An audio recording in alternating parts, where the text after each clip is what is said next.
రోజు 3 మాటలు గంగా నది గంగా నది గంగా నది అని అనుకుంటే చాలు. అలా పడుకోబోయే ముందు లేచే ముందు ఒకసారి గంగని స్మరించిన వాడు ఎవరుంటాడో అటువంటి వాడి యొక్క మహాపాతకములను కూడా గంగ తీసేస్తుంది. గంగ పరమశివుడి తల మీద పడేటప్పుడు అహంకరించింది. ఈయనంతటి వాడు ఈడ్చవతల పారేస్తానంది.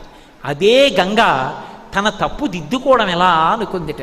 నమః కపర్దినీచ వ్యుక్త కేశాయ చ, పెద్ద జటాజూటంతో ఉన్న శంకరుడే బోడిగుండుతో శంకరాచార్యుల వారిగా వచ్చాడు. శంకరాచార్యుల వారిగా కాశీపట్టణానికి శంకరులు వస్తుంటే గంగ కెరటాలు ముందుకొచ్చేట. ఆనాడు నీ శక్తి తెలుసుకోలేక అహంకరించి నెత్తి మీద పడ్డా, ఈనాడు నీ కాళ్ళ మీద పడతానని కెరటాలు ముందుకొచ్చేన కాళ్ళు కడిగేయట. గంగ అంత పవిత్రం. ఏ నదినైనా అమ్మా అని కలిపి పిలవడం తక్కువ. యమునమ్మ ఏదో